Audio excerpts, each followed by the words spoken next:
ঢাকার আকাশ আজ মেঘাচ্ছন্ন।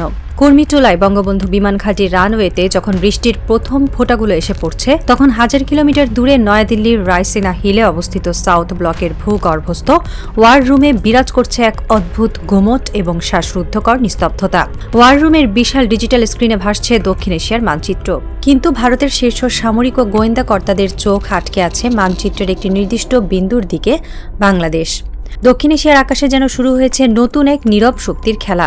একদিকে আঞ্চলিক পরাশক্তি হিসেবে নিজেদের দাবি করা ভারত, অন্যদিকে দ্রুত সামরিক ও অর্থনৈতিক আধুনিকায়নের পথে অপ্রতিরোধ্য গতিতে এগিয়ে চলা বাংলাদেশ। ঠিক এমন এক স্নায়ুক্ষয়ী সময়ে যখন দুই দেশের মধ্যে এক অদৃশ্য মনস্তাত্ত্বিক দেয়াল তৈরি হয়েছে, তখন ঢাকার হাতে আসতে যাচ্ছে এমন এক মারণাস্ত্র যা পুরো উপমহাদেশের কৌশলগত হিসাব নিকাশ এক নিমিষেই পাল্টে দিতে পারে। এটি শুধু কয়েকটি নতুন যুদ্ধবিমান কেনার খবর নয়, এটি হল ভূ রাজনীতির দাবার বোর্ডে একটি মোক্ষম চেকমেট। $2.2 বিলিয়ন এই মেগা প্রতিরক্ষা চুক্তি প্রমাণ করছে ঢাকা এখন আর কারো ছায়াতলে থাকতে রাজি নয়। দিল্লির কূটনৈতিক ও সামরিক মহলে ইতিমধ্যেই শুরু হয়েছে জোর আলোচনা, বলা ভালো চরম আতঙ্ক। বাংলাদেশের এই নতুন আকাশ শক্তি কি ভারতের স্পর্শকাতর চিকেন স্নেক বা শিলিগুড়ি করিডোরের উপর এক অমোঘ চাপ তৈরি করবে, নাকি এটি চীনের বৃহত্তর কৌশলগত পরিকল্পনার আরেকটি অত্যন্ত গুরুত্বপূর্ণ ধাপ? যে কোনো দেশের সার্বভৌমত্ব এবং সামুদ্রিক নিরাপত্তা রক্ষার প্রথম ও প্রধান শর্ত হল একটি নিশ্চিদ্র এবং ভয়ঙ্কর শক্তিশালী আকাশসীমা। বাংলাদেশ বিমান বাহিনীর বর্তমান বহরে থাকা যুদ্ধ বিমানগুলোর দিকে তাকালে দেখা যায় সেখানে রয়েছে পুরনো প্রজন্মের F-7 এবং অত্যন্ত সীমিত সংখ্যক MiG-29। আধুনিক আকাশ যুদ্ধে এই বিমানগুলো দিয়ে প্রতিপক্ষের অত্যাধুনিক প্রযুক্তির সাথে পাল্লা দেওয়া প্রায় অসম্ভব। আকাশসীমার সার্বভৌমত্ব রক্ষা ও বঙ্গোপসাগরের বিশাল সামুদ্রিক অর্থনৈতিক অঞ্চল বা ব্লু ইকোনমির নিরাপত্তা জোরদার করতে হলে বিমান বাহিনীতে নতুন রক্তের প্রয়োজন ছিল, আর সেই প্রয়োজন মেটাতে ঢাকা অত্যন্ত বিচক্ষণতার সাথে বেছে নিয়েছে চীনের J-10C। কিন্তু $2.2 বিলিয়ন প্রায় 25,000 কোটি টাকা তো কোনো সাধারণ অঙ্ক নয়। বর্তমান বৈশ্বিক অর্থনৈতিক মন্দার সময়ে এত বিপুল অঙ্কের টাকা কি বাংলাদেশের অর্থনীতিতে চাপ ফেলবে না? এখানেই লুকিয়ে আছে চুক্তির আসল মাস্টার স্ট্রোক। এই চুক্তির অর্থ পরিশোধ করা হবে আগামী 10 বছরের সহজ কিস্তিতে। এর ফলে জাতীয় রাজস্ব বা বৈদেশিক মুদ্রার রিজার্ভের ওপর তাৎক্ষণিক কোনো বড় চাপ পড়বে না। অর্থনীতিকে নিরাপদে রেখে সামরিক বাহিনীকে আধুনিক করার এমন সুযোগ বাংলাদেশ অত্যন্ত দক্ষতার সাথে লুফে নিয়েছে। সবচেয়ে গুরুত্বপূর্ণ বিষয় হলো এই প্যাকেজের আওতায় শুধু যুদ্ধবিমানই আসছে না, বরং এর সাথে যুক্ত থাকছে লজিস্টিক সাপোর্ট, পাইলট ও ক্রুদের অত্যাধুনিক ট্রেনিং, দীর্ঘমেয়াদী রক্ষণাবেক্ষণ গ্যারান্টি এবং উন্নত যুদ্ধাস্ত্র বা মিসাইল সরবরাহ। চীন নিশ্চিত করছে যে এই বিমানগুলো চালানোর জন্য বাংলাদেশ বিমান বাহিনীকে সম্পূর্ণ স্বাবলম্বী করে তোলা হবে। বিশ্লেষকরা মনে করছেন এই মেগা প্যাকেজ দুই দেশের সামরিক নির্ভরতাকে আরও দীর্ঘস্থায়ী ও মজবুত করবে। J-10C ঠিক কতটা শক্তিশালী? কেন এই বিমানটিকে ঘিরে দক্ষিণ এশিয়ার আকাশে তৈরি হয়েছে নতুন উত্তেজনা? এই প্রশ্নের উত্তর খুঁজতে হলে আমাদের একটু সামরিক প্রযুক্তির গভীর তল্লাশি করতে হবে। J-10C মূলত একটি 4.5 প্রজন্মের অত্যাধুনিক মাল্টিরোল যুদ্ধবিমান। ফ্ল্যাশব্যাকে যাওয়া যাক, সময়টা 2025 সালের মে মাস। ভারত ও পাকিস্তানের মধ্যে কাশ্মীর সীমান্ত এবং আকাশসীমায় সংগঠিত এক সংক্ষিপ্ত কিন্তু চরম ধ্বংসাত্মক আকাশযুদ্ধ, যার নাম দেওয়া হয়েছিল অপারেশন সিন্দুর। সেই যুদ্ধে পাকিস্তান বিমান বাহিনী তাদের হাতে থাকা J-10C ফাইটার জেটগুলো ব্যবহার করে ভারতের সুখোই 30 এবং মিরাজ 2000 এর মতো শক্তিশালী বিমানগুলোর বিপক্ষে J-10C সেদিন যে দুর্দান্ত কার্যকারিতা এবং আধিপত্য প্রদর্শন করেছিল তা পুরো বিশ্বকে হতবাক করে দেয়। অপারেশন সিন্দুরে এই বিমানের অভাবনীয় সাফল্যের পর এর প্রতি বৈশ্বিক আগ্রহ, বিশেষ করে বাংলাদেশের আগ্রহ বহুগুণ বেড়ে যায়। কি আছে এই বিমানে? প্রথমত এর রাডার।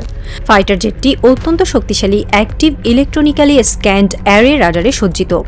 এটি এমন এক রাডার যা একসাথে বহুদূরের একাধিক লক্ষ্যবস্তুকে টার্গেট করতে পারে এবং শত্রুপক্ষের যে কোনো ধরনের ইলেকট্রনিক জ্যামিং প্রতিরোধে অত্যন্ত কার্যকর।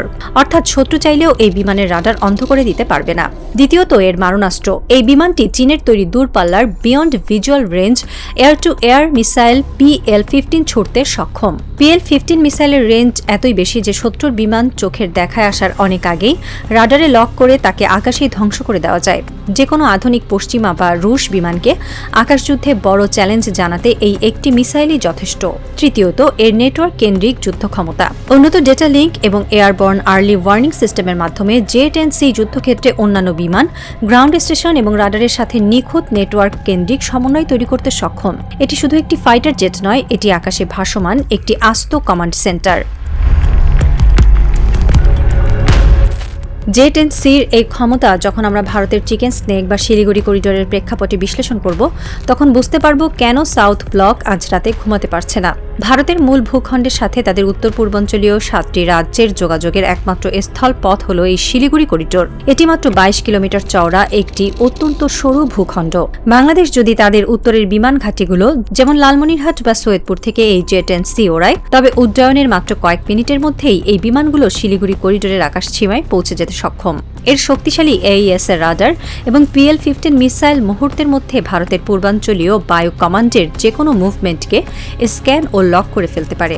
অর্থাৎ যুদ্ধের বা চরম উত্তেজনার সময়ে বাংলাদেশের হাতে থাকা এই স্কোয়াড্রন যুদ্ধবিমান ভারতের পুরো 7 সিস্টার্সের আকাশ যোগাযোগ এবং সামরিক সাপ্লাই চেইনকে আক্ষরিক অর্থেই পঙ্গু করে দেওয়ার ক্ষমতা রাখে। ভারতের দীর্ঘদিনের অহংকার ছিল তাদের বিমান বাহিনীর একচেটিয়া আধিপত্য, কিন্তু জেট-এন্ড-সি সেই আধিপত্যের পথে একটি বিশাল দুর্ভেদ্য লোহার প্রাচীর তুলে দিয়েছে। এই প্রতিরক্ষা চুক্তির টাইমিং বা সময়কালটিও ভূ রাজনীতির ইতিহাসে এক আলাদা অধ্যায় হয়ে থাকবে। শেখ হাসিনা সরকারের পতনের পর ভারত বাংলাদেশ দ্বিপাক্ষিক সম্পর্কে এক অভূতপূর্ব শীতলতা নেমে আসে।